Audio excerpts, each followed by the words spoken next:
Assalamualaikum warahmatullahi wabarakatuh. Hai, halo. Apa kabar? Sehat ya? Alhamdulillah kalau sehat. Kayak Riko nih, kalau sehat itu bisa jalan-jalan dan makan-makan.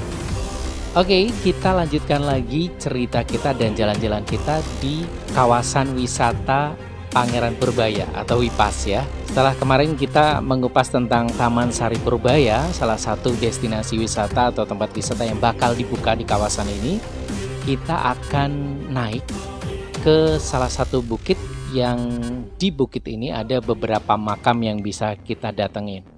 Sebetulnya informasinya sudah sangat lengkap dari awal saya dan Mas Ari, ketua pengelola dari Desa Wisata Surajaya. Ini sudah bercerita dari awal, namun entah mengapa 3 take yang diambil pada saat berjalan ini semuanya berubah dan tidak ada suaranya. Mungkin memang ada beberapa hal yang waktu itu dibicarakan dan belum waktunya untuk dibuka. Semakin penuh misteri ya? Iya dong. Jadi tetap akan Riko kejar nanti suatu saat supaya konten tentang hal tersebut bisa muncul. Karena ini biar berkesinambungan, biar semua cerita tentang kawasan wisata Pangeran Purbaya ini semakin lengkap ya. Dan tapi tanpa mengurangi dari makna itu, Riko dan Mas Ari Wibowo ini akan sowan sekaligus nanti akan membedah cerita singkat tentang siapa Pangeran Purbaya dan Ki Ageng Paslingsingan yang makamnya ada di salah satu bukit di Surajaya ini. Yang pasti jangan lupa klik subscribe dong. Yang belum, yuk diklik subscribe. Kemudian like video ini, komen, share kalau berkenan, dan jangan lupa klik tanda loncengnya biar nanti kalau pas Riko bikin video terbaru dan upload ini ada notifikasinya. Tetap di channelnya Riko Jalan-Jalan Riko Safera. Kita ikutin yuk.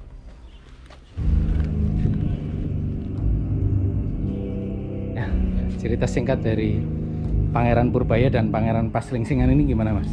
Jadi Pangeran Purbaya ini putra dari Panembahan Senopati Danang Sutawijaya dari Mataram, Raja Mataram Islam. Jadi beliau putra dari istri selir yang bernama Nyi Roro Rembayu. Jadi untuk sebagai pengakuan bahwa beliau ini adalah betul-betul putra dari seorang Raja Mataram pada waktu itu, salah satu pembuktiannya adalah beliau diutus untuk waktu itu menagih upeti ke Cirebon, Kesultanan Cirebon. Ini berarti Cirebon, Paslingsingan. Oke. Yang ada di Cirebon Pangeran Paslingsingan. Oke. Dan pada waktu itu berarti dari Cirebon juga mengutus utusan yaitu Pak Ki Ageng Paslingsingan. Sebenarnya sama-sama tujuannya baik untuk mengklarifikasi kesalahpahaman komunikasi pada waktu itu. Tapi di dalam perjalanannya itu terjadi selisih pendapat waktu itu dan terjadi adu tanding yang tidak bisa dielakkan, dan diyakini itu ada di kaki Gunung Slamet, yaitu di Bukit Surajaya ini. Dan sebenarnya beliau itu meninggal bukan karena adu tanding, tapi memang sebelum beliau ini meninggal di sini, memang mereka sudah disadarkan oleh Elang Sutawijaya yang pada waktu itu diutus oleh Sultan Cirebon untuk melerai pertempuran dari kedua tokoh tersebut, dan mereka sadar dan mereka wafat di sini. Diyakini itu. Berarti beliau Pangeran Purbaya dan Pangeran Paslingsingan ini, Ki Ageng Paslingsingan, meninggal di bukit ini. Di bukit ini. Juga dimakamkan di tempat yang sama. Dimakamkan di tempat yang sama. Makanya ini makamannya berada. Ada beberapa pengunjung yang bertanya, loh, ini kan bersiteru ya. Bersiteru kok dimakamkan berjajaran, Mas? Ya memang betul. Dua-duanya memang membawa misi kebenaran sendiri-sendiri, dan keduanya membawa misi yang menurut sejarah pada waktu itu benar sesuai dengan utusan waktu perintah itu. Masing-masing. Cuman karena keselisih paham dan akhirnya mereka bertemu dan adu tanding, tidak ada yang menang, tidak ada yang kalah, sama-sama kuat. Akhirnya dilerai oleh Elang Sutawijaya pada waktu itu, utusan dari Cirebon, dan mereka berdua sadar bahwa apa yang mereka lakukan itu salah. Dan salah satu peninggalannya itu dari penyesalan beliau berdua itu muncul namanya mata air yang sampai sekarang masih ada, yang namanya Tuk Suci. Itu berada di mana? Itu nanti kita nanti turun ke sana di dekat Tembung, yang itu diyakini adalah buah hasil dari air mata penyesalan dari beliau berdua. Iya. berarti setelah didamaikan oleh Lang Sutawijaya itu Iya. beliau berdua hidup ini ya bersama ya? Bersama. Oh. Betul, sampai akhir hayatnya di Akhir-akhir. sini. Itu perkiraan tahun berapa Mas? Sekitar tahun 1630 Masehi gitu. kurang lebihnya itu. 1600-an ya? 1600-an. Awal. Oh.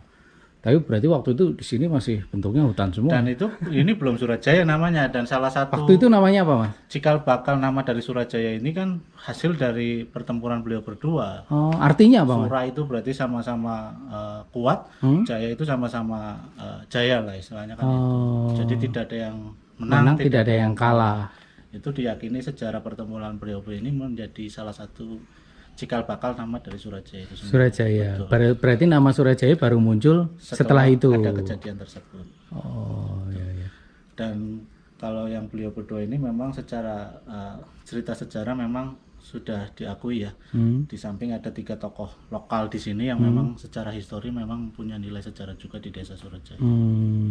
Ada Bakerti, nanti kita juga ke situ. Ke sana ya. Ya. Oke. Dan ini baru dipugar 2 tahun ini Mas Riko. 2 tahun ini. Dan ini memang murni swadaya Dari masyarakat. dari masyarakat, terakhir kemarin bukan dari masyarakat tapi beberapa pihak. Oh. Artinya dulu konsepnya Mas Riko juga pernah kesini mungkin. Iya, Dulu tertutup seperti rumah. Rumah biasa. Kenapa ini kita buka menjadi terbuka seperti ini, bahwa beliau berdua adalah milik dari masyarakat secara umum ya. Jadi ini kita kembalikan lagi bahwa makam ini adalah milik masyarakat secara umum. Makanya dengan konsep terbuka ini, sekalipun masih menggunakan tata krama dan etika untuk orang hadir ke sini, Nggih. sekalipun tempat terbuka bukan berarti orang bisa seenaknya melakukan hal di sini, tapi artinya kesan terbuka ini bahwa ini adalah milik masyarakat secara umum, Yes. bukan milik kelompok atau pribadi. Siapa saja sakit berziarah ke sini gitu ya. Filosofinya itu sebenarnya. Kalau ini adalah makam Pangeran Purbaya, Ki Ageng Paslingsingan. Ini berarti ke sana ke utara ya, Mas? Ke sana ke utara. Sana utara ya? Ya, ini pintunya di selatan. Ini Oh. nanti pintu ini juga kita akan kembalikan ke semula di selatan. Oh, pintu masuk dari selatan. Selatan. Kalau ini nanti pintu Ini keluar. nanti enggak. Oh, ini enggak ada. dibuang nanti. Oh, dibuang. Karena dulu waktu masih alaminya memang pintu dari sebelah selatan. Oh. Secara keyakinan masyarakat dulu memang seperti itu. Secara filosofi bahwa etika kita untuk bertamu kepada beliau-beliau, kita Dari arah datang selatan. dari arah kaki. Ini dari arah Iya. ini dari arah kiri ya. Kiri selatan. Berarti ke sana barat ya, Mas? Ke sana barat. Keder saya kalau di sana. Oh, nanti ini keluar, tapi ini belum dibangun ya? Belum, nanti ini sekaligus nanti dibuat kayak tempat untuk wudhu dan sebagainya. Ini rencana program tahun depan insya Allah.